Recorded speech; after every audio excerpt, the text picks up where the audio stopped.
اسلامی تاریخ میں حفاظ قرآن کو ہمیشہ عزت و احترام کی نگاہ سے دیکھا گیا ہے۔ نبی کریم صلی اللہ علیہ وآلہ وسلم نے حافظ قرآن کو دنیا اور آخرت میں فضیلت دی، مگر افسوس کہ آج کے معاشرے میں یہ مقام کھو سا گیا ہے۔ ایک طرف حفاظ محنت و لگن سے قرآن کو حفظ کرتے ہیں، دوسری طرف انہیں مسجدوں کی معمولی نوکریوں تک محدود کر دیا جاتا ہے۔ اس ویڈیو میں ہم معاشرتی رویے، مدارس کے مسائل اور اس کے ممکنہ حل پر تفصیل سے بات کریں گے۔ اللہ تعالیٰ نے قرآن مجید میں فرمایا، بے شک ہم نے قرآن کو نازل کیا اور ہم ہی اس کی حفاظت کرنے والے ہیں۔ یہ حفاظت بنیادی طور پر حفاظ کے ذریعے ہی ممکن ہوئی۔ نبی اکرم صلی اللہ علیہ وآلہ وسلم نے حافظ قرآن کو دنیا میں عزت اور آخرت میں اعلیٰ مقام کی بشارت دی۔ جنگ احد میں شہداء کو دفن کرتے وقت نبی کریم صلی اللہ علیہ وآلہ وسلم نے فرمایا کہ پہلے ان کو دفن کرو جو قرآن زیادہ جانتے ہیں۔ اس سے معلوم ہوتا ہے کہ حافظ قرآن کا مرتبہ کتنا بلند ہے، جبکہ آج ہمارے معاشرے میں حفاظ کرام کو وہ مقام نہیں دیا جاتا جس کے وہ مستحق ہیں۔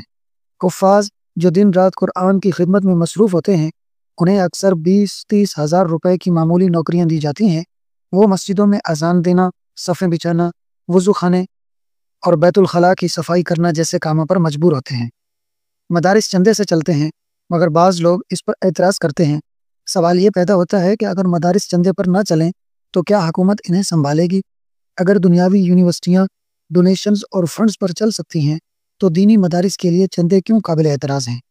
آج کا سماج ڈاکٹر، انجینئر اور جدید علوم کے ماہرین کو تو عزت دیتا ہے، مگر حفاظ قرآن کو نظر انداز کرتا ہے، حالانکہ یہی حفاظ قرآن کو سینوں میں محفوظ رکھ کر دین کی خدمت کر رہے ہیں۔ سوشل میڈیا اور جدید ذرائع ابلاغ کے ذریعے دینی تعلیم اور مدارس کے خلاف منفی مہم چلائی جاتی ہے۔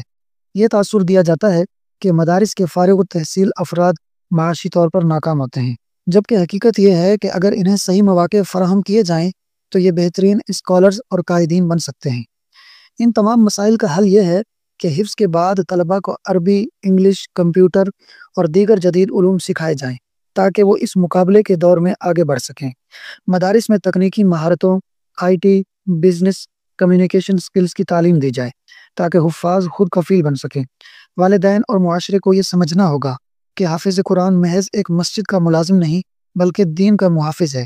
اسلامی تاریخ میں کئی جید علماء اور حکمران پہلے حافظ قرآن بنے، پھر قیادت سنبھالی۔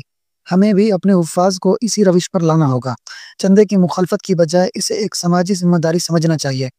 دینی مدارس کے لیے ایسے کاروباری ماڈلز بنائے جائیں جو انہیں خود کفیل بنا سکیں، جیسے کہ اسلامی مالیاتی ادارے، پبلشنگ ہاؤسز اور تعلیمی کورسز۔ حکومت کو دینی مدارس کے فارغ التحصیل طلباء کے لیے اسپیشل اسکالرشپ اور نوکریوں کے مواقع فراہم کرنے چاہیے۔ اگر یونیورسٹیوں کے طلباء کو حکومتی سپورٹ دی جا سکتی ہے تو مدارس کے طلباء بھی اس کے مستحق ہیں۔ اگر ہم چاہتے ہیں کہ ہمارا معاشرہ بہتر ہو، دینی اقدار مضبوط ہوں اور قرآن کی روشنی عام ہو تو ہمیں حفاظ قرآن کو عزت دینی ہوگی۔